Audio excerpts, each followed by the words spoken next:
Hey everybody, welcome to the Sonarworks launch event here. I'm Joel Wanasek. I'm with Unstoppable Recording Machine and Drum Forge, and today we're going to go through a metal song. So what I've got here in front of me is a song by a guitar player named Ollie Steele. His band is called Monuments, and Monuments, if you're not familiar with metal, is one of the biggest gent genre metal bands on the planet. And this is Ollie's solo stuff. So there's not going to be any vocals. So because we're very limited on time here, I only have an hour of something I would normally go through several hours, if not an entire day. We're going to break down this mix and go through some of the things that are important when you're mixing metal. So let's have a little bit of a listen here to this song very quickly so you can get familiar with it, and then we'll break down this mix.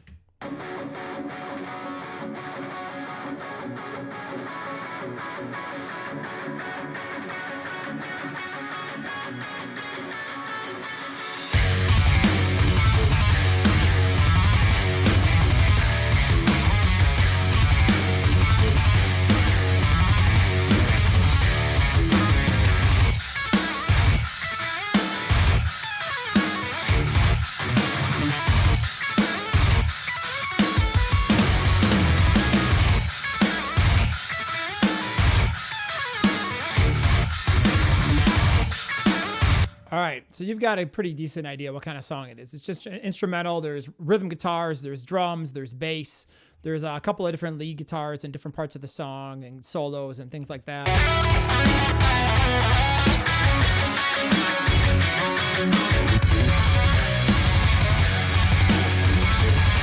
Okay, you get the idea. So let's take a look at some of the different things. So one of the most important things in mixing heavy music is you are fighting a ton of frequency energy, meaning that you've got really heavy distorted guitars that are very broadband that eat up a lot of your mix headroom that simply doesn't exist in other genres.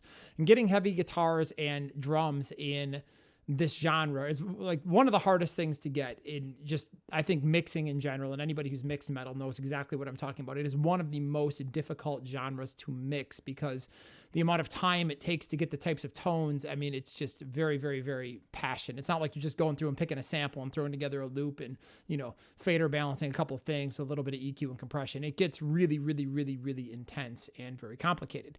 So just like in other genres of music, like, for example, EDM or hip hop and stuff like that, we use a lot of sample reinforcement in metal because while we're using real drummers, generally, a lot of drummers, the natural kit just doesn't sound genre appropriate, if that makes sense. So we often will sample reinforce the drums, in some case flat out replace them, in some cases just augment them to make them sound a little bit more clear and punchy so we can kind of get the transient energy the speaker needs to push and pull correctly and bring a lot of punch and just excitement in the mix. So another thing that's really important about mixing metal is the goal is to make it sound pretty like in your face, where everything is really intense and as aggressive as possible. And we have two principal tools that we use to do that. One of them is a limiter and the other one is a clipper. Okay. And those are probably, I think, the two main tools to really bring in aggression. I mean, compression is obviously used in a lot of genres, but especially limiting in metal, because limiting allows you to really, really get everything up, just jacked to the max with the most amount of excitement, in your face aggression possible for the genre. Because again, this is aggressive music. And just like clipping, especially if you think about like transients and the body of like a drum hit, by bringing up the body closer to the transient, what you get is a lot more perceived impact and power, because in modern music, here in modern heavy music, you might only have 1 or 2 dB of headroom to work with after mastering. And, you got to get everything to cut through and be clear. So it's basically like taking everything up against a brick wall and trying to just carve out that little bit of space that you need. And it's definitely an art. So those are some of the main tools we're going to use when we do it. So again, this is going to be brief. Let's go through and just take a look at our session here. So we've got a lot of different drum tracks. We've got some bass tracks down here. If I scroll down, we've got some guitar tracks. We've got some main rhythms. We've got a couple filtered guitars, extra guitars over here. There's some clean parts. There's some like chorus leads and a couple of leads. So this is a very, very simple session. Again, just like not quite as extreme as pop music, but there's definitely metal sessions where you'll have 120 tracks and it gets really, really, really intense and stuff like that. I picked this song because it's very, very well recorded, very well performed by some of the best musicians in the entire world in the genre. And, it's very well arranged. So it's rather easy to work with. And as a mixer, the goal is just to not mess it up. Okay, so let's start by talking with the drums, because for me, the most important part of mixing is really just getting the drum balance and getting the push and pull movement of the speakers, right? Because, your drum is your energy, right? Your kick drum, your snare drum, that's like your push, your pull. And every other energy in the song, like your bass, your guitars, goes around that if you think about your push and pull of your speakers and the way that other things move. And they work synergistically together as a system. So if you get your drum mix right and you've got a nice solid foundation, then you can stack in your bass, then your guitars, and then vocals, and etc. So that's generally the way I like to approach it. So let's have a listen here. I'm going to solo out the drums and then kind of show you what I did and why I did it.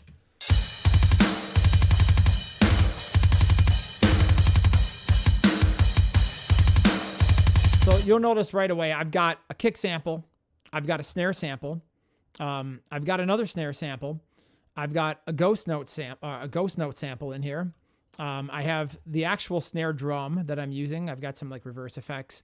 I've got some spot mics. So I've got a hat, a china, a left stack, another stack sample. I've got a right stack and a splash. Metal drummers really love their stacks, so you can see that sometimes we layer in additional cymbal hits just to make sure that the stuff really, really cuts through, and you hear the pss, like those little splash type hits. And we've got a set of overheads. We've got room 1, we've got room 2, and we've got tom samples and real toms, and that's a lot of stuff. So let's kind of break this down by parts. So let's start with the shells, because to me, the most important part in any mix, and this is, I think, whether getting any genre done, mixing any genre, is to really start with the right sample, right? The right kick, the right snare. And it's so important, especially if you're writing pop or something like that. But in metal, it's the same thing. Like if you don't have the right kick, you're not going to have the right energy. And if you don't have the right energy, all the guitar engineering and bass engineering and stuff that you do, it doesn't matter. It's going to be garbage. So you got to get the right energy right out of the gate. So finding the right kick sample for the song is something that, metal mixers and producers spend excruciating amounts of time getting. So, I happen to be lucky in this song because he had worked with his engineer and picked out a sample where normally I would just use one of my own. He had picked one that he really, really liked. So this is what the sample sounds like. Let me turn off all of the EQ and effects on it.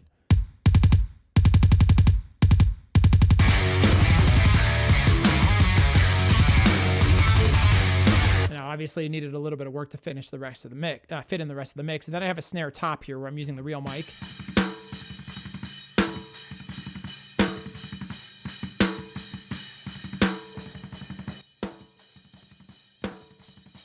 So I'm just taking off some of the effects, and I'm going to break this down. And then I'm using a snare sample here. And that's just a room sample and then a direct sample. Okay, so we'll start off with some of the samples, and I'll show you what I used here. So again, I used this kick sample right out of the gate, so that was the easy one to pick. For the snare sample, I used a Drum Forge plugin that's not out yet. Actually, this is going to be coming out relatively soon, but this is the Savior Custom Drums, and I just grabbed a snare here from it, and you can control, there's all these different mic positions, like I got an SM57, an I5, a 201 bottom, different types of overhead pairs, rooms, far rooms, etc. So I just came up with like the blend that I thought sounded the best for this type of song. And that's a beautiful sounding snare, very, very well recorded in one of the, a great room with some of the best equipment that you can get. And then I believe he wanted a slightly larger sounding room. So I have this crazy chain here, which is just a room sample. I'm actually using a slate room sample, and I have a bunch of crazy processing on it because I actually was using this Canon-like snare.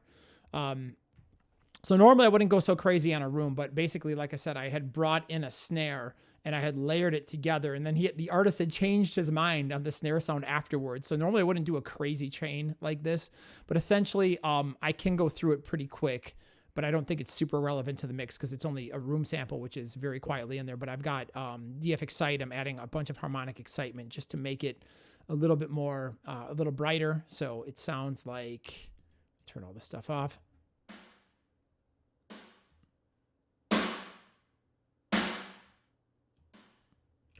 Sounds like that. I got a limiter. And I'm not even hitting it because I pulled the transient. I had R bass on there, which I was using to boost the low end. Again, I'm not even hitting it because the direct sample is not in there. Trans-X, the same thing to bring out more transients, which I'm not using that much of it because, like I said, I took out the direct. The studio EQ isn't being used, and then I'm just double SSL compressing it because sometimes you take a setting that you like. In this case, this was the one I used, and you put it on twice, and it sounds even better. So when I put the snare... Now the sample.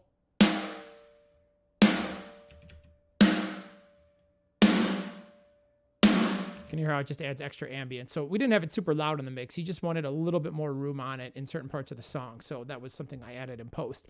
Now, another thing about the sample here is I took his snare top. So I threw out the bottom. Didn't like it. I took his snare top and I EQ'd it. So here's what it sounds like without it. Really flat and boxy. You know, I cut some of the mids. I added some of the top end. So check it out.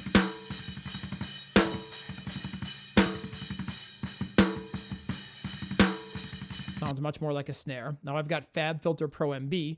And what I'm doing is I am using this as like a frequency gate. So basically it comes, the transient passes through, and then it goes and it drops down all the high frequencies and removes the cymbals. Check it out.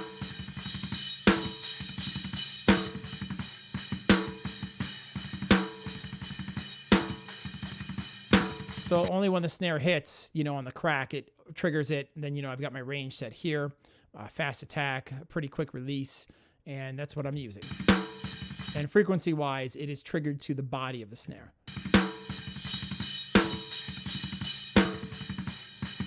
See how much that increases your snare to like hiss ratio? So that's a little trick I'm using to blend in the snare. Then I'm just using DF clip here to really make it sound more aggressive. You know how that snare just gets really fat and in your face. And again, if I put it in with the actual snare,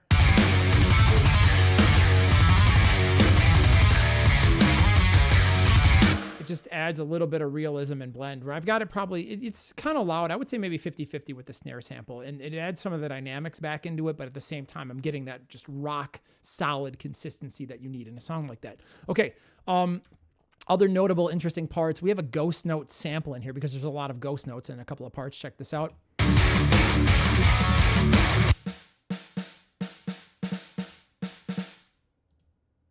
I just EQ'd some low mids out of it.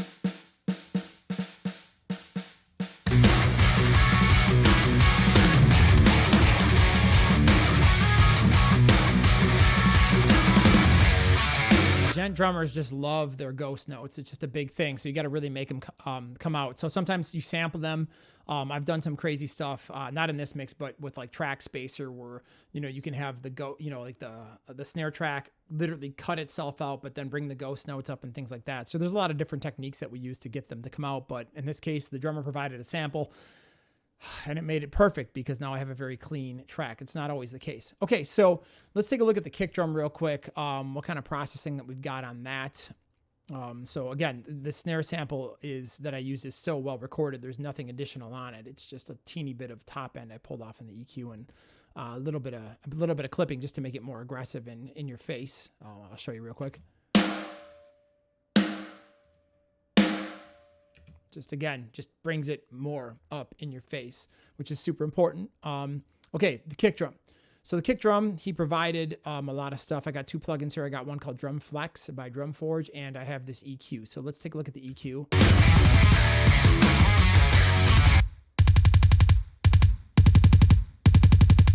So I cut some of the boxy mids here at about 200 to just give the mix more power. And then I did a little low end manipulation. I did a little bit of a cut down here, and I actually did a shelf up because it needed to, I cut some out, but I had to add, you can see it on the grid here. I had to add a little bit more low end because I had the right Q width, but it just needed the support to get the bottom end right to mend with the bass of this track. And then when we got into the mix, Ali came back to me and he said, hey man, I really, really like it, but, you know, let's pull it back. So I pulled back the tone on it a little.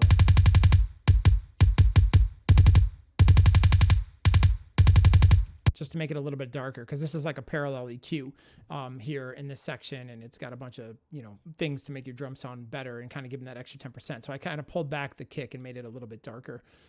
So that was another thing that he was like, hey, I like the kick, it's perfect, but it's just a little bit too bright. So sometimes it's easier to hit like a tilt knob like that than it is to go and pull up the EQ and do individual frequencies, because you change the sound of the drum so much. Now, I didn't use any of his actual kick mics. I mean, they're not bad. They're super gated. I don't know. I'm just never crazy about natural kicks in a song like this. He wanted a very specific sound, so that's what I did. All right, so my shells now go to a drum shell bus here. And on that, I have my bus glue compressor, which is essentially like a Pi style compressor. It's I'm just using it to take a couple dB off to kind of give the drums, you know, you got the transients moving, just kind of glue them together as a unit where they're pushing and pulling together. And, you know, I like to make things sound really aggressive with clipping and limiting, and then throw them into a bus compressor and then give them a certain uniform movement together with the attack and release time, and then send them to the mix and have the mix be pushing and pulling in a certain way. So I like to remove a lot of dynamics, if that makes sense. Then I like to add movement into that sound, and then I like to control and direct it. So that's what metal's about, like I said, because we're maximizing our headroom and gain structuring. So I've got this thing in here. A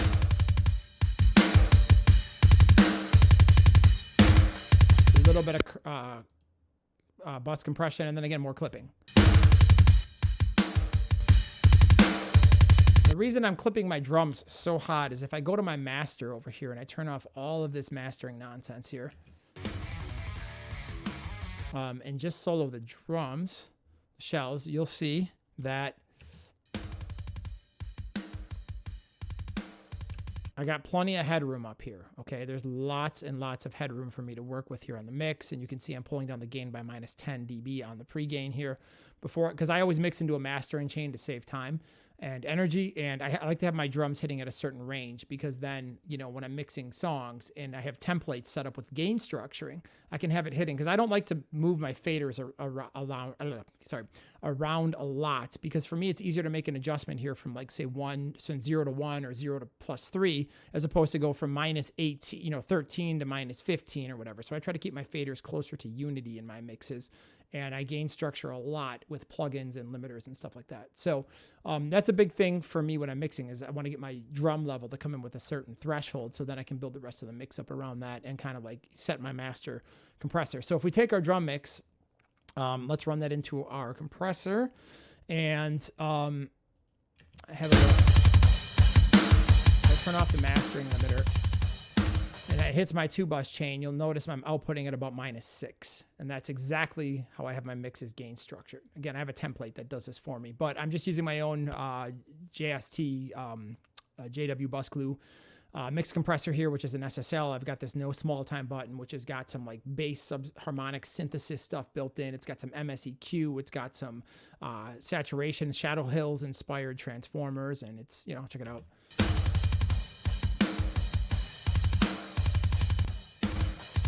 Brings the mix bus to life. I've got some max bass on the mix bus. Probably better to demonstrate this with all of the other stuff. I've got a linear multiband. We'll come back to this. I've got an exciter, and then I've got ozone just as a limiter and a little bit of EQ. Okay, so we'll come back to the master bus stuff in a little bit, but I just wanted to talk about the importance of gain structuring. Okay, so around the rest of the drum. So if I get rid of the spots, the overheads, the rooms, here's what we got.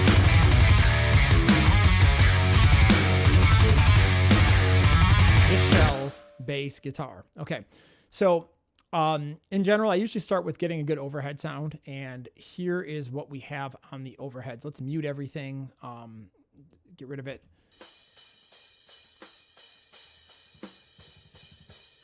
So the first things first is I use a plugin called DF Clarify, and this is a really special plugin because it learns your EQ to your cymbals, and it removes out a lot of the harshness and stuff, and it's got a bunch of algorithms that are proprietary, and they're designed specifically to make cymbals on real drums sound amazing. So I've got DF Clarify on here. Just smooths out your cymbals a little bit. I've got a little bit of studio EQ, just notching out a little bit of 500 because they're still too boxy. And then I've got a limiter to get them gain structured a little bit louder. I've got some EQ where I'm doing some additional, hold on, what's going on here? Additional stuff.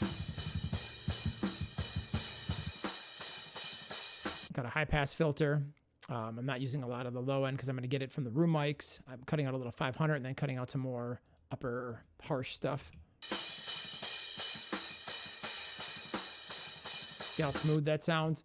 So my goal always with cymbals is to get them to be as smooth as possible because it's so hard. I mean, you got a piece of wood smashing a piece of metal and it's just an abrasive sound. So, you know, no matter how good you are at mixing, I feel like every mixer in the whole genre struggles with cymbals and guitars because you have so much broadband energy and such a density of harmonics that it just builds up and there's all these like really harsh, just nasty things that you have to pull out of them. So again, these are some of the tools that we use. So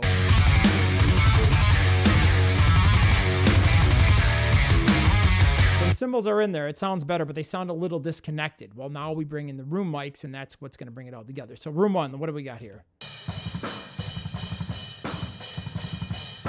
And I'm using this for just like kick and crunch on the snare. So the first thing I got going on here is DF Excite, and this is a multi-band harmonic exciter.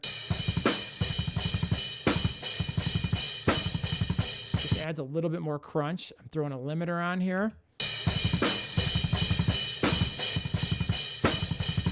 Make the room sound a little bigger. A little bit of reverb, stock reverb. And now we cut out all the nasty stuff because it's just too broadband. We're going to get rid of the sub-lows because we need room for the kick. We're cutting out some of the mid-range and we're scooping out some of the stuff for the vocal, or, you know, where a vocal would sit and like the leads and like the harsh stuff in the cymbals. So we get rid of that. Let's add it into our drum mix here. Hold on, let me solo all this for you.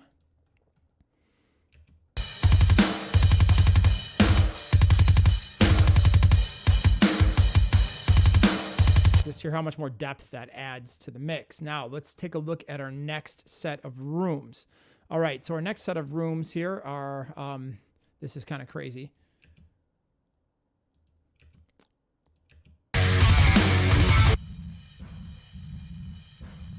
I'm barely using them, just for a little bit of lower mid-range, like kick drum stuff. I'm using the same chain. Excite here to distort it, a little bit of EQ, and I'm limiting it. And the whole point of this mic is just to add a little bit of body to the kick because the kick felt disconnected. So here's what it all sounds like.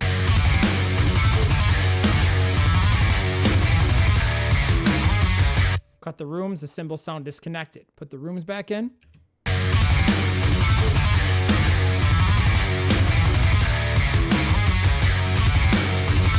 Now the drums got some depth, some space, some character. They sound exciting. They sound great. Okay, spots. Let's take a look at the spot mics. I usually don't go too crazy on this stuff. Spots I use mostly for imaging. So I've got clarify on these again. I got a limiter just to pull off like any like peak transient stuff because I don't want a snare just coming in and smashing through, you know, on a spot mic when I'm trying to just catch a splash or something like that. So we're pulling all that out. Getting rid of any transients at all. A little bit of EQ, just removing the bottom, cutting some of the harsh stuff up and some of the really extreme top.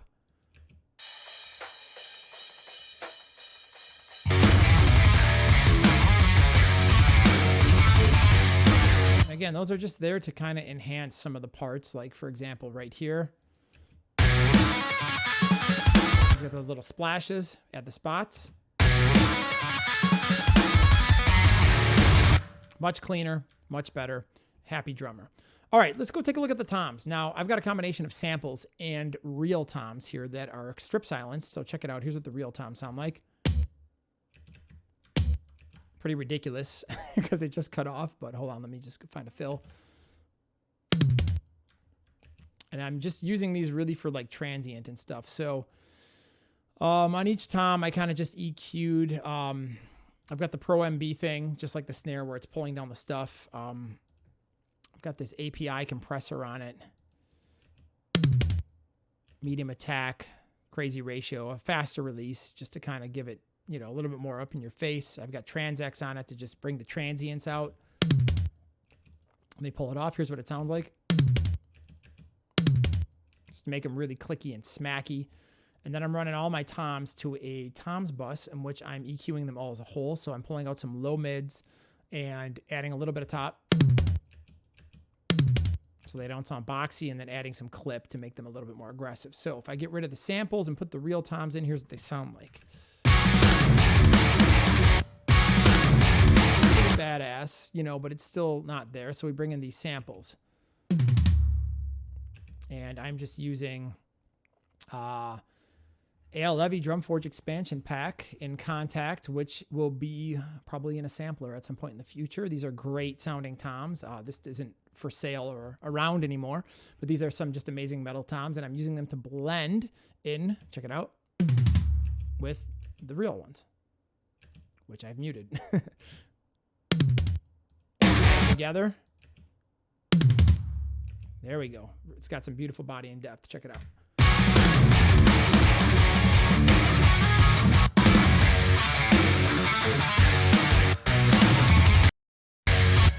And that sounds great. So the toms sound just massive. They got a lot of character to them. Again, that's a great example of how you get the dynamics with the real toms and the extra body and punch from the sample, and it just makes something that's larger than life. All right, so that's my drum sound in a nutshell. Like I said, unfortunately, I kind of need to fly through this due to time constraints, but I feel like you're getting the idea of how we start building these types of tracks.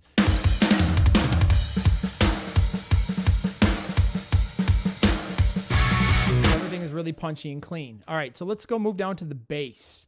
Now, the bass always gets fun here because heavy music usually has a lot of distortion in it and a lot of crazy stuff. So here's what my bass sounds like.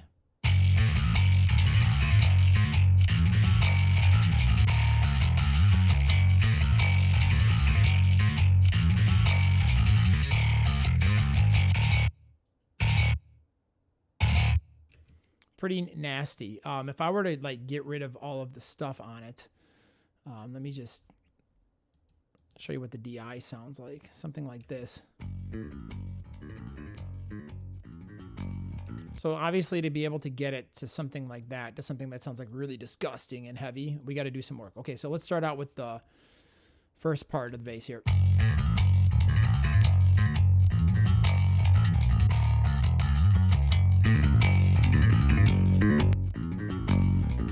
So the first thing, I've got this bass bus glue. And what this thing does is it allows you to position the bass with filtering above or below the kick. So I've got it above the kick. Then you can compress the top and the bottom. So the bottom,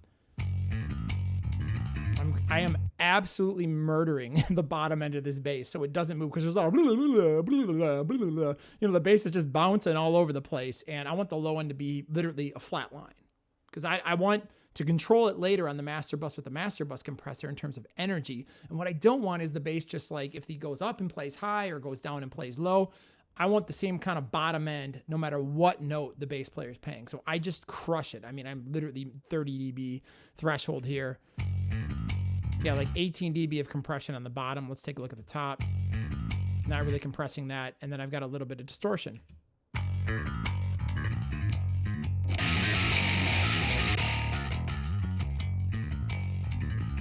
Just a little bit.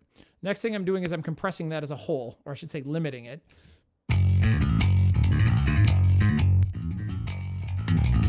Just to make it even more as like a whole. So I'm limiting the top and the bottom in the earlier one, and then I'm adding another limiter and taking the top and the bottom, which are now summed and combined together, because that plugin splits the bass into compressing the top and the bottom separately and distorting them. And I'm now compressing the sum of that, or I should say limiting it, because I love limiting. Okay, so now we're gonna add EQ. So we've got some pretty extreme EQ in here, which was dialed in with the kick. Check it out. Nice and tight. I mean, there you go. Don't ever be afraid to cut by 24 dB, because, you know, sometimes that's what you gotta do to get the right power. Then we cut a little bit of the nasty stuff.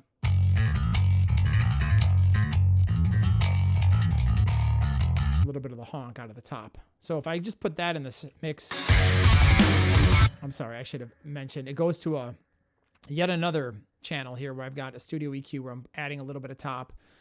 Again, these are cuts I probably made when I got everything in the mix. I'm notching, dropping a little bit of bottom end, because I think I changed the kick sample here and he wanted to go back, and I was experimenting with some stuff, and I'm adding a little bit of top end. So, oops, let me open that right back up.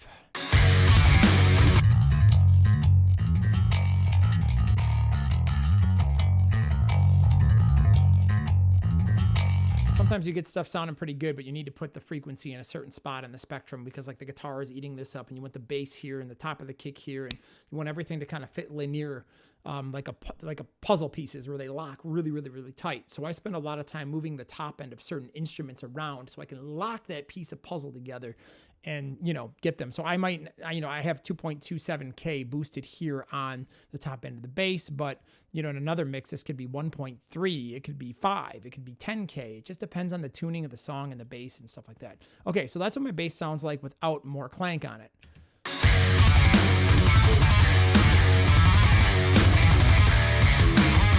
Nice and clean. Now he came back to me. He's like, dude, it's not mean enough. I'm like, all right, let's get some sass on this bass. So I took the same bass track, I copied it, and then I pulled up another one of my favorite bass chains of all time. I got some Pod Farm.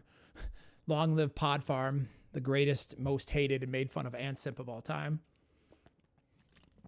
Love Pod Farm. It's still the GOAT. Greatest of all time. So I got the Line 6 Brit Invader here into this big boy cab with a D112 dynamic and a lot of gain.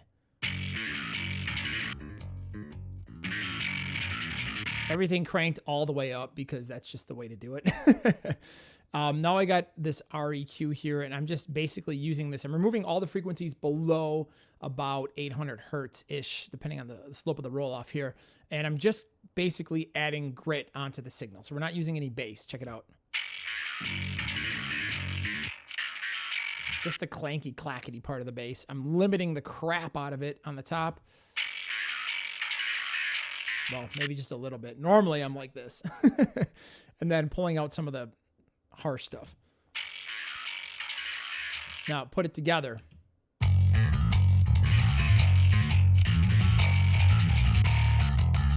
And in the mix, you can hear it. Check it out.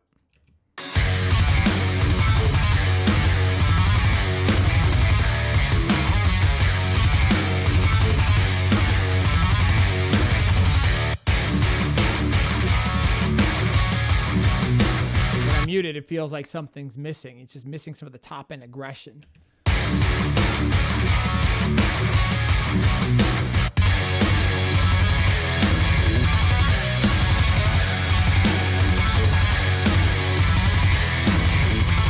mean, that top end just adds so much fullness, so much energy to the song, and it really, really, really helps. So, all right.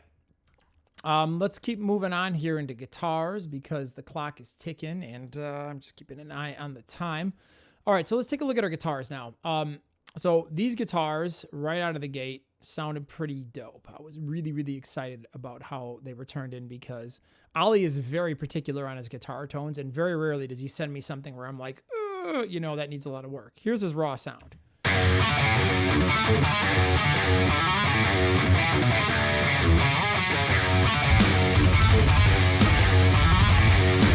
It doesn't quite fit the power of the mix. It's a little bit too broadband. We're going to have to whittle it down a little bit, but it's still got a lot of energy. And I mean, for, a raw Line 6 Helix guitar tone, that sounds really good. So, a couple things going on. This is really simple. I mean, sometimes when I EQ guitars, I might have like 8 EQs open and moving around little frequencies and stuff like that. But again, he really knows what he's doing. He can really play. And as much of a hard time I like to give the guy because we're friends, he actually is a hell of a guitar player and really, really knows his stuff. So I'm just doing a high pass here at like 118. Again, the idea is we want to give the bass and the kick drum, which is just projecting the energy of the mix, as much room to breathe as possible. So get rid of those frequencies. We don't need them. Next thing is I got my bus glue guitar thing, which it's got two things going on.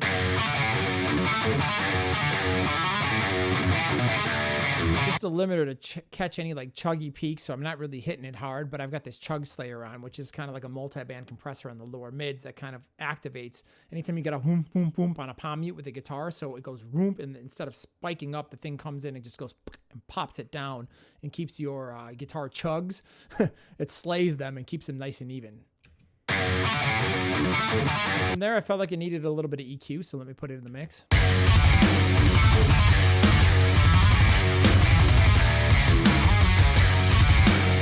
see, I attacked the lower mid-range here. I pulled out a little 500 and a little bit of like 700. Just a lot of mid-range cuts. I really didn't mess with the top end because, again, the tone was great. He spent so much time. He's like, dude, I love the tone. And I'm like, okay, when a guitar player calls me and says, hey, don't screw up my guitar tone, I'm not going to screw it up. I'm going to give them what they gave me and what they want, because obviously they spent so long dialing that sound in. It's probably perfect already in their head. We just kind of got to get everything else in the mix to play together and to push and pull together and be synergistic. You really hear the bass mold around the guitar and lock around when we make those cuts. It just kind of gets everything out of the way.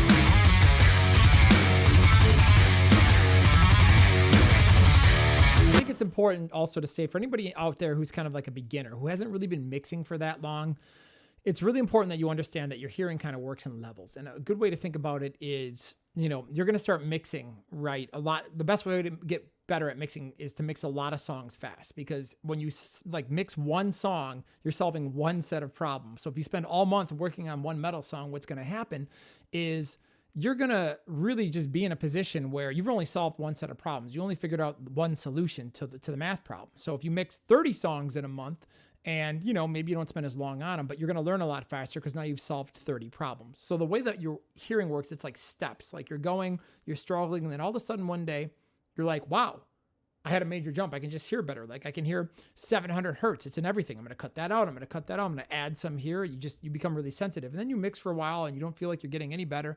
And then all of a sudden one day, boom, it pops up and you're like, whoa, now I can hear, you know, 2K everywhere. Oh my God, it's in this and I got to cut it out of that. And, you know, you go for a while, then all of a sudden it jumps up. And, you know, so the way it works, it's like climbing stairs. And you don't realize it because it doesn't seem like you're progressing, but in fact you actually are. So if you're having a hard time hearing some of these cuts and you're like, man, what are you talking about? Like, why did you make that? I don't understand that, blah, blah, blah.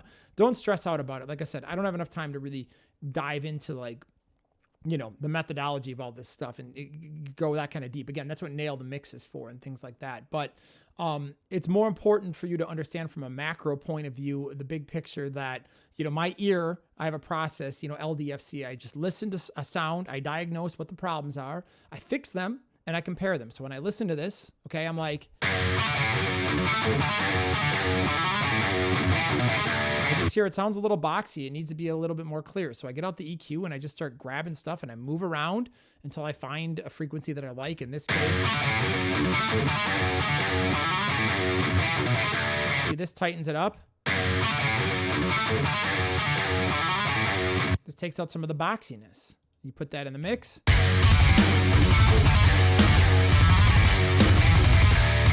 Nice and tight and smooth. So that's my main rhythm sound for the whole thing.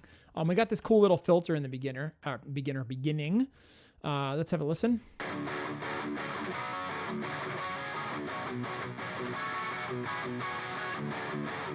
So how do we create this sound? I actually took a vocal compression plugin here and I put the lo-fi button on it to make it lo-fi. I normally just take an EQ and do a high pass and a low pass and kind of do that, but I'm actually compressing the sound to make it sound more aggressive. And hold on.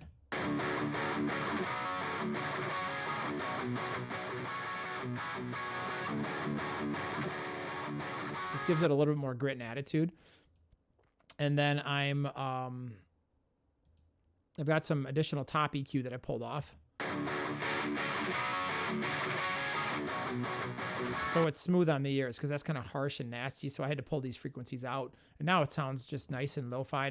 I think I originally had like a sweep where it went from like lo-fi to hi-fi, but he wasn't into it. He just wanted it like lo-fi, and then all of a sudden it just jumps in and hits. So here's what we came up with. We got this chorus lead guitar, which is kind of the same thing here. And we'll get into like the lead guitars here in a second, but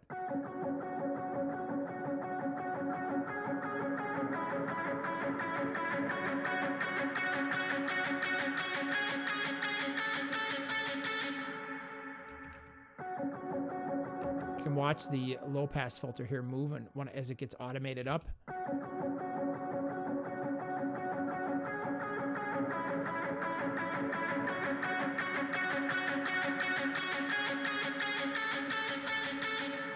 See, I wanted to create some sort of tension there instead of it just being flat. So he didn't want me to touch the rhythm guitars and just leave them straight. So I at least took the you know, the low pass filter on the lead guitar, and I was able to create a little bit of dynamic tension there in the buildup. So it sounds like, you know, there's somewhere it's going.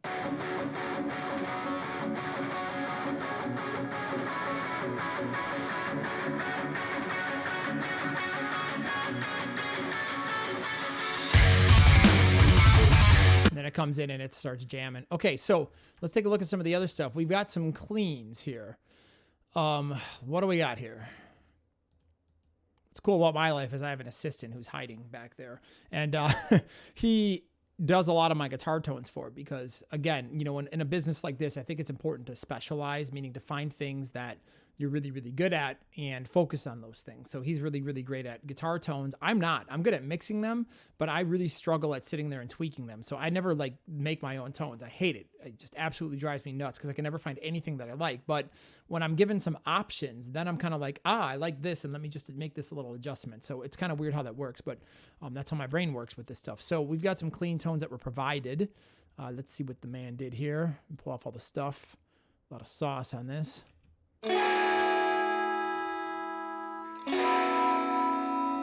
All right, so this needed a lot of work. So we threw some chorus on it.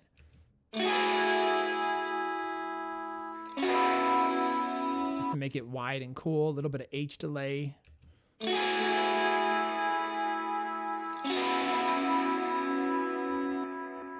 sounds really nice. A little bit of stock reverb. A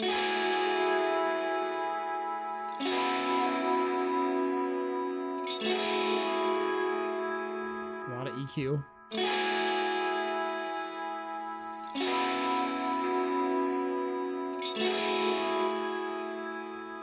Tame those nasty frequencies. Let me see how I actually even have this routed because I have no clue. The way I mix is I have a ton of templates, and then what happens is we mish and mash things together and adjust them to mix very fast and efficiently. So sometimes we just like whip stuff together. Okay, so that's that. And then we've got going on into this clean guitar channel here. Okay, yeah, that was like the effects send on that. Okay, so that's what I showed you first, the effects send. So let me mute this. Here we go. So those are really non-obvious EQ cuts. So I'm doing a little bit of aggressive amount of limiting to really keep them in check. A little bit of studio EQ here. Pull some nastiness out of there. I'm just trying to find the right amount of body to top end because they're very kind of harsh and shrill cleans. And again, you know, sometimes you got to do really aggressive processing to get them. Get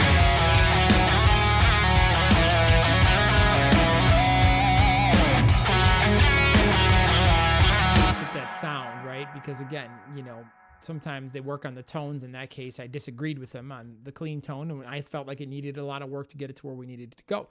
Okay, let's take a look at a couple of the leads, then we're going to dive into the master stuff. All right, let's take a look. First one up, I got a tremolo guitar.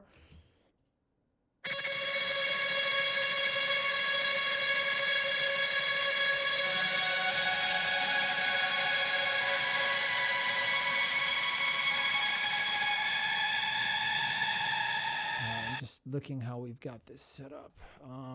Okay, the lead channel's up here, okay. So I've got a lead guitar effects send down here, and I've got studio EQ. Again, I'm just pulling out some nasty stuff. Same thing, some certain things that I didn't like across all the lead guitar tones. I've got some stock, a little reverb that looks like I probably automated it at some point in the mix, and some limiting.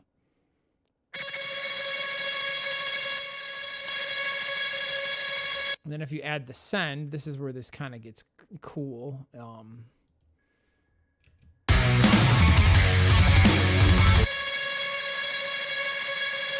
Chorus, H delay. See, it's the same setup that we had and some room works. And then we've got some EQ to pull out some nastiness, and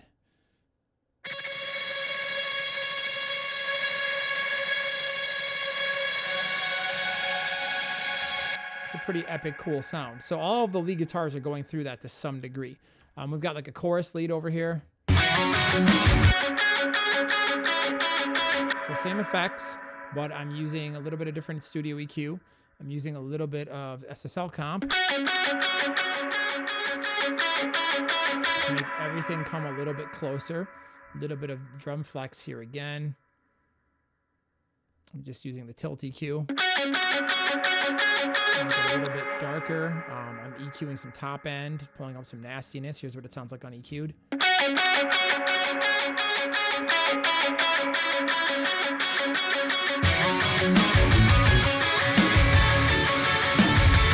All right, let's take a look at the solo guitar. Just a little bit of EQ. Again, we got a lot of stuff going up here in these aggressive ranges with those clean guitars. So I kind of put some, 1K was the focus of the area that I wanted the solo guitar to occupy in the mix.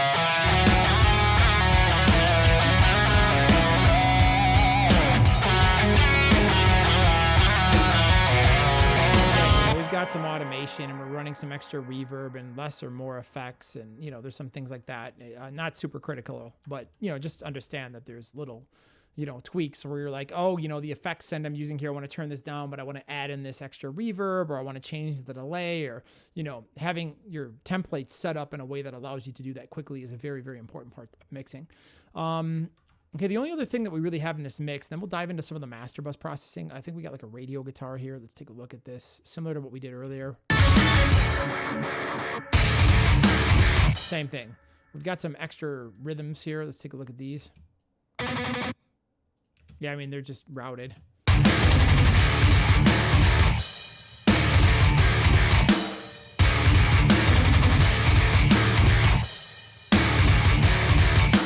Yeah, there's nothing else really on them. I mean, it's just routed to the same chain. Okay, so let's take a look at the master bus processing here before we start wrapping this up.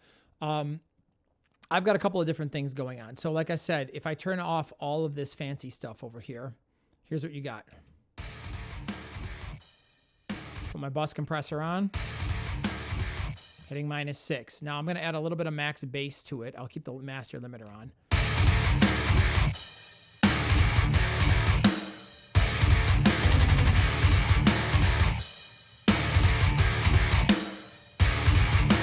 And I really like max bass on a master sometimes because it can soften the bottom a little bit. It adds some extra harmonics so it cuts through on lower systems, but it also kind of widens it. But like I said, sometimes that softness comes at it as an expense, meaning that you don't want it to be soft, but it makes the mix a little bit softer. And, the reality of the situation is that you want your mix to be a little bit more aggressive, but generally sometimes it's like a trade-off between size and softness.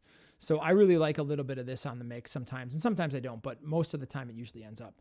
The next thing I've got here is a linear multiband, and this thing gets crazy, and this is a very advanced, very dangerous tool, but also one of the most powerful and one of my favorite. So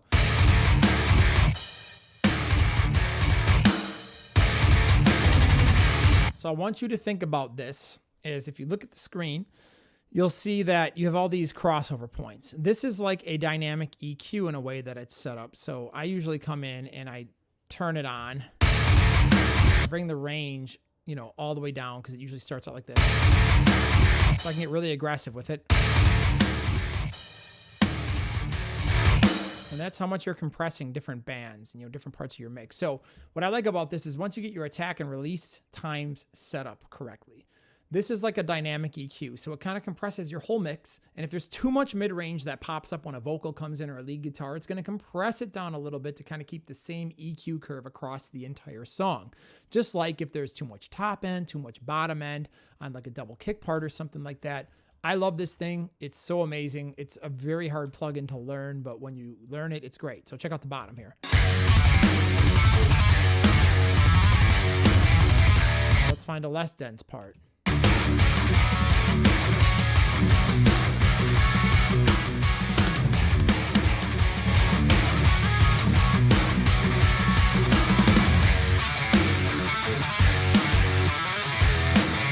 And you can get into some crazy stuff with your low end on this if you're clamping down pretty hard. And this is one of the secrets that we use on like some of the really, really, really some of the cooler, more high profile mixes that we've done.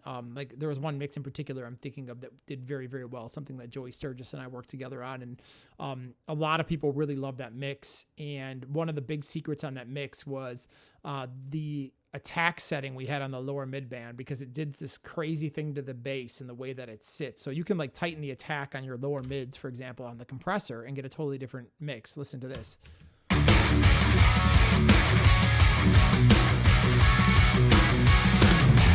Tighten it up or let more transient come through. Same thing on your sub here.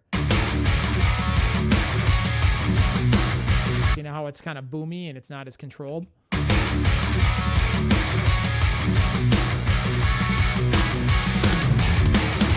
So again, every song might have its own setting, but we spend an inordinate amount of time, with that type of tool, trying to kind of just like nail down, the sound and stuff like that. So I really, really like that tool.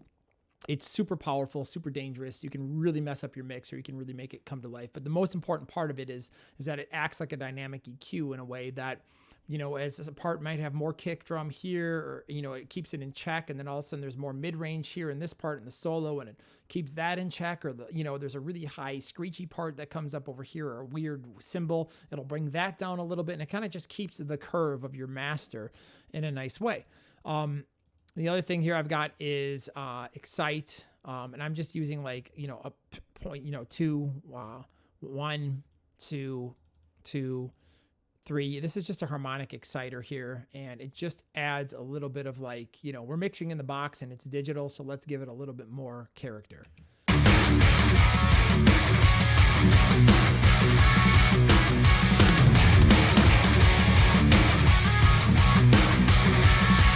Instant better mix. Let me go back and cover the mix bus compressor, because I talked about it earlier and I said I would come back to it. Okay, so there's a couple of different things. Let me turn off the transformer, and there's no small time. So here is the compressor.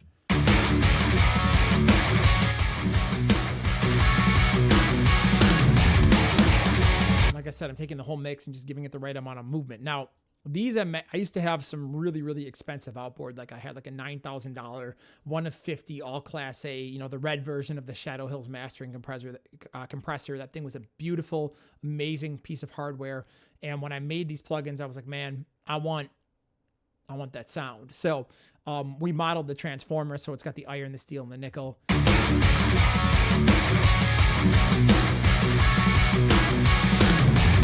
Do different things. The iron's a bit of a more mid-range, the steel is like more sub-saturation, and the nickel is a little bit more chimey up on top. Then I've got this no small time button, which basically the goal was to give it like a more mastered, polished sound on a single button. So it kind of just like, it's a mix finisher where it just adds that extra like 5% of magic. So it's got some console tape saturation in it. It's got some MSEQ. It's got a little bit of like max bass style subharmonic synthesis and some other little goodies. So check it out.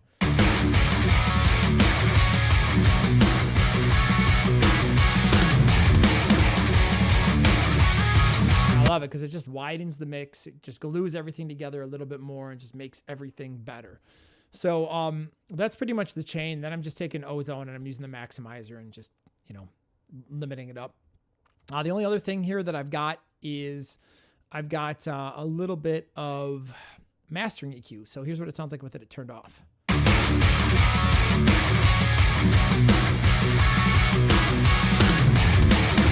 I'll pull some of the screech off the top end, and just a good way to think about it is like if I'm mastering, sometimes I'll try to pull off these little minute frequencies and just I'm looking for things where like, ooh, that kind of pinches my ear, and I pull it out and it relaxes it. It just feels better. And each one of these points I felt like improved the mix. Check it out.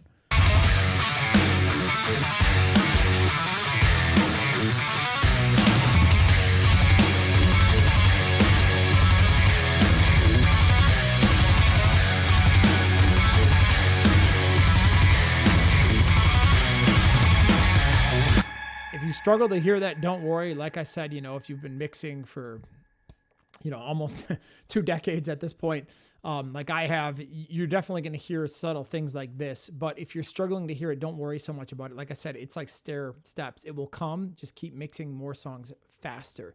Okay, so, again, the thing is EQ cuts like this, like what I'm really listening for is something that just kind of relaxes a certain frequency in the ear and kind of takes off some of the, the pinch and just makes it sound like smoother and just more polished. When I take that off, I'm like, something's off up there, and I put it on, it's like,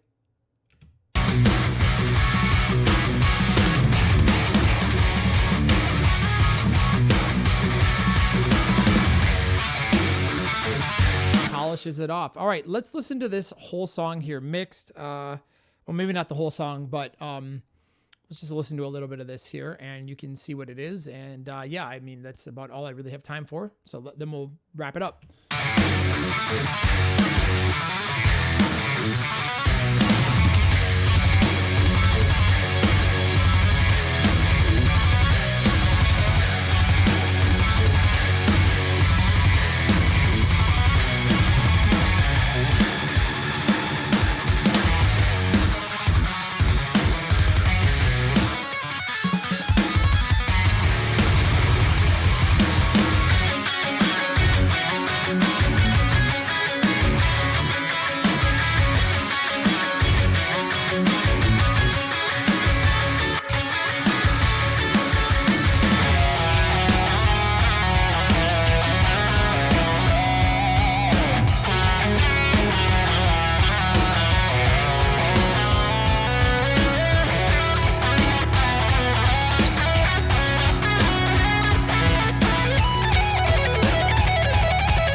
So there you have it.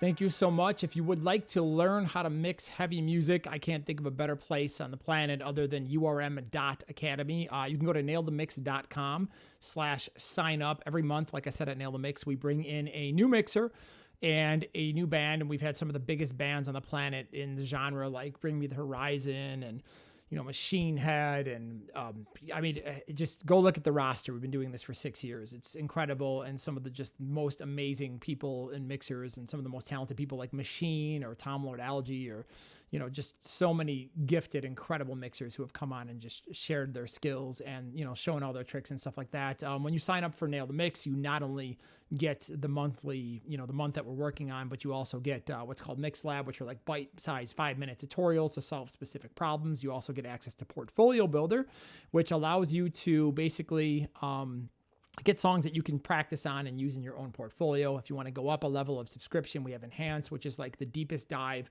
library. So for example, at Nail the Mix, we might mix a song for say 10 hours and go through everything that the mixer did. But in a fast track on compression, for example, hearing compression and how to hear attack and release times and stuff like that, we might just deep dive into that for 3 hours straight and really, really, really focus on one topic. So we also do one-on-ones. We have an incredible community, over 6,000 strong, where it's just very supportive. It's for anybody who just loves audio, we all take care of each other, and we get rid of any bad apples like immediately. They're not allowed in. So I'm trying to think. We also do mix rescues, where we take your mixes and we open them up, and we, professional will sit down and, tweak your mix and show what they would do. So we do all kinds of stuff, and it's really, really cool. As for some of the plugins, you can check them out, drumforge.com.